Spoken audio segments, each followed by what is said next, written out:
First of all, I want to thank my Lord and Savior, Jesus Christ. Without him, I wouldn't be here, have this opportunity, and so blessed to be a part of this terrific university and athletic department, and so proud of our guys. And, secondly, our fans were incredible, right? I mean, we always say that, home court advantage gives you a plus 10. They might have been plus 20 tonight, and it was incredible. And one of the things that I said leading up to this is that, that kind of energy that they brought tonight, I want them to bring that because they love us and not because of the opponent that we're playing. And so on Saturday when we play Texas Tech, if they love us, we're going to get that same energy, right? Not because of the opponent that we're playing against. And that was the thing for my message. And, all the credit to Kansas. I mean, Jalen Wilson was incredible. They're an incredible basketball team and program and Coach Self. But tonight, we made one more play than they did. And like I told the guys in the locker room, we only got one win tonight. Okay? And so now we have to prepare, do what we have to do tonight, the next right thing, so that we can prepare to win the next one. Thank you. Coach, did you draw up the alley-oop? I mean, it was about as well executed as you possibly could have. It is something that we run, yes, and it's what we were looking for. I didn't necessarily think he was going to catch it and dunk it, but we wanted to isolate him on the side of the floor, and we knew that they would be on top of him. What exactly did KU do to kind of get back into the game and give you guys so much trouble through the second half? They hooped. I think they settled down, and they got really good players on that side, and they do a really good job. I think every one of their games except for the West Virginia game has come down to one possession, and they've been able to win them. And it's like they've been in those kind of games and those environments before. So, we didn't expect this thing to we expected a one-possession game. What does it say about Marquise tonight that he doesn't have the best offensive scoring night, but he gets the steal at the end and gets the go-ahead bucket and just stays in the game long enough and then throws the lob at the end? Yeah, 7 assists, 3 turnovers. He didn't press.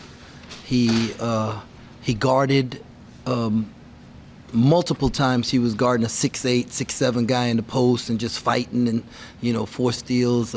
Case is a winner, man, and he's growing as a leader, right? And today he was a really good basketball player out there, even though the stat sheets didn't say it. Then at the end of regulation, it felt like it was Jalen Wilson, Keontae Johnson going head-to-head on every possession. Talk about both of those guys' games a little bit. It was. A guy at Baylor named Bill Peterson, a terrific coach, and he would tell me, he said, Jerome, a coach is a good coach when he gets his best players the most shots, right? And as you can see, Jalen got 25 shots and Keontae got 17, and that's just, it's not rocket science, man. Them dudes, they can hoop, and we just got to put them in space where they have a chance, and they were both really good tonight. And then last question for me. Is there any kind of adjustments when, especially in the second half, there seems to be a lot of whistles and a lot of free throws? Is that kind of hard to adjust to? And then what do you adjust if you make any adjustments?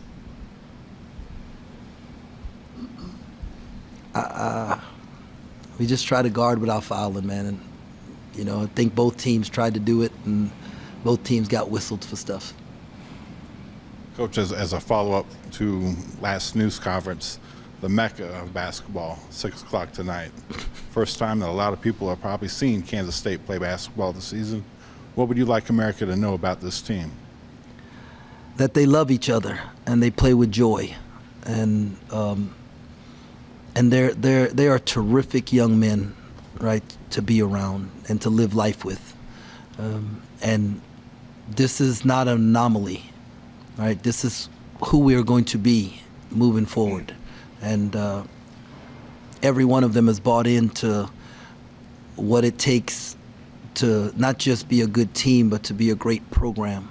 And so they're just a blast to be around. And you saw that crowd tonight, and I don't know about the Mecca, right? That's kind of a big Mecca, but I don't know there was a better college environment in America, and every kid in the country should want to play in front of those fans. Big night from Desi. Is that becoming more important as teams try to take away Keontae and Marquise more and more? Yeah, every night somebody has to step up. But I've said this from the very. Desi Seals is a winner, right? Desi's a winner. He won in high school. Everywhere he's been, he's won. Today he is rolling, right? And I asked him in a timeout. I said, Des, what you want me to run for you? And he says, nothing. I'm gonna defend and rebound, do my thing, and I get mine, coach. Just keep going. Like he was saying, SOS for run the same play for Keontae. This dude just cares about winning. And today, to help us win, he had to make shots. In the next game, it might be something different. But he's a really good basketball player. But he's the ultimate winner. With Ish, you got 2 timely threes, key steal at the end. Does it seem like he's kind of got a knack for the critical play right now?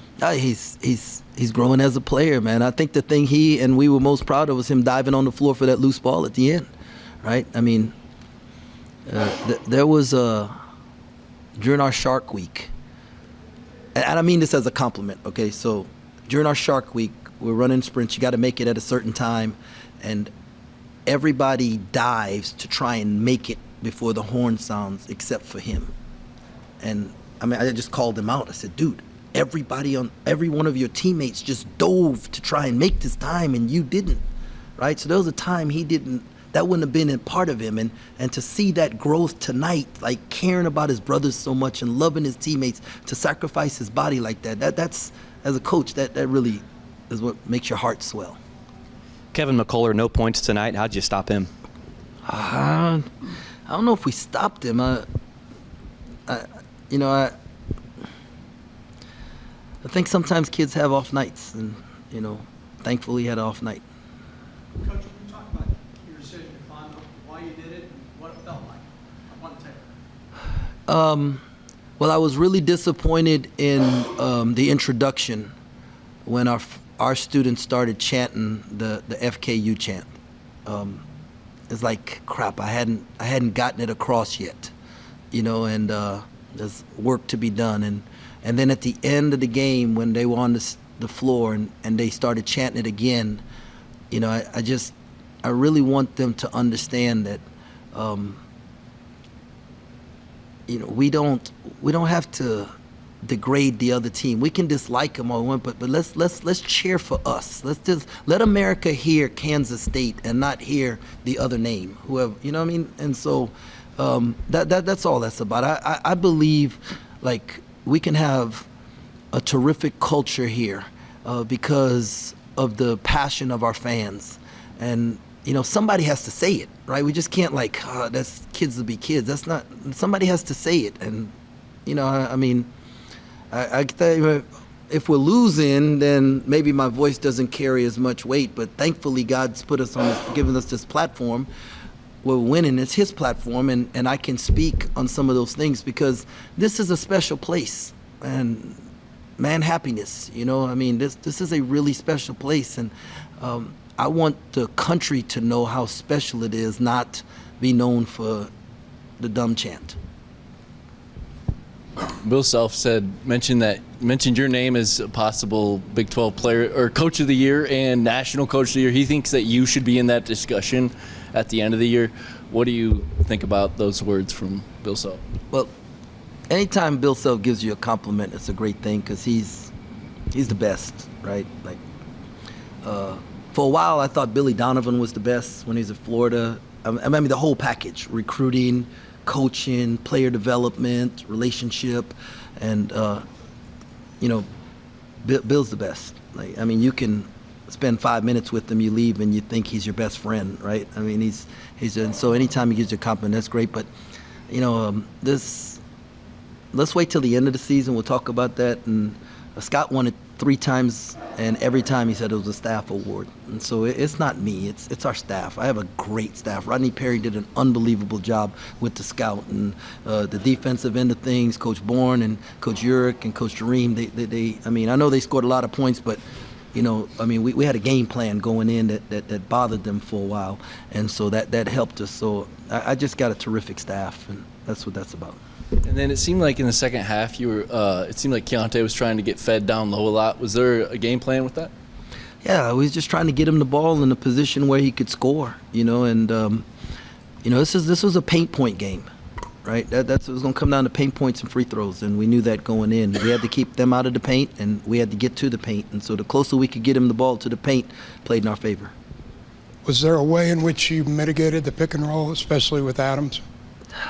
Well, him getting in foul trouble really helped us, and it was so loud that our guys said like they were making the calls, but they couldn't call it, and so they do a really good job in that middle pick and roll. Sometimes they set it, sometimes they slip it, sometimes they set it lower than so you have to keep changing up and really have great communication. And when it's so loud, it's hard for the guys to communicate.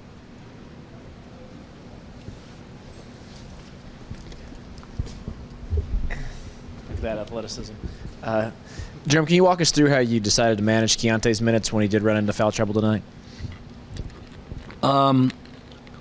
Well, we got him out, and then we tried to find offensive possessions that we could put him back in for, and so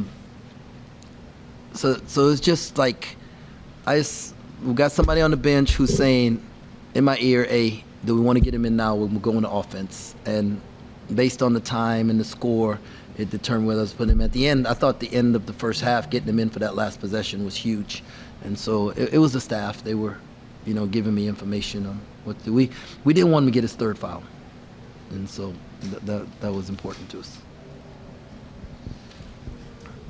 What are the emotions that are going through your mind as the students are on the court and jumping up on the table and everybody's yelling and screaming and chanting Tang? What's going through your mind? I didn't want him to say the FKU chant. That's all that was about. Coach, Marquise told a story about how before you were hired, he sent a text message to Gene Taylor that he wanted you to be the head coach. Did you know that story, and what's that mean to you for someone that really didn't know you to go out of his way to do that? Gene Taylor told me the story after I got hired, a little later on when Keith was here, when Keith decided he was staying and stuff. And, man, it means a lot for a guy. I mean, I remember he thought it was my scout when we played him here at K-State, and because I don't think he played one of the times that we played them when I was at Baylor, but I know he played when we played here, but I did the defense, so I was involved in every scout there, and so after the game when we won, he was going through the line, having the players, he says, "I knew it was your scout," and it wasn't, but it was really cool that he acknowledged it, right? And so getting here and knowing that I was one of the names, so the name that he sent to Gene, that means a lot, right? And I love the young fellow, man. That's my arrow. And I know that you have a lot of goals, winning a Big 12 title, winning a national title, but you guys have had a ton of success earlier this season. What's it like to kind of be able to fulfill some of the goals that you guys have maybe established this season with Marquise and all the other kids that you've brought in? It is really cool for our fans, right? It's really cool to see the guys. We always tell them hard work pays off, and for them to experience that. But our thing, we got to do the next right thing, and so that's kind of where our mindset is. Coach, talking about doing the next right thing, Marquise didn't have his best shooting night, but then he comes away with the strip, steal, and layup, and then, of course, the pass to Keontae. What does it say about him that even when he's having an off night, he could still come in with big moments and big plays? Yeah, leadership is his leadership, right? He doesn't allow. He's getting really good at not allowing things to rattle him, right? I actually thought he was going to bury that three on the kick out, and when he shot it, I was like, ball game. And then he missed it, and I thought it would bother him. And he turned around and made another really good play. And there have been times this year where he lets, one play where it get frustrate him, so he makes a bad play the next one. And he's getting better at that. So he's growing as a point guard and growing as a leader. And what did you think about how he played in his matchup against Harris tonight? Well, we really didn't have him on Harris that much. That was like he probably guarded Grady Dick more than he guarded Harris. And he did a great job with that.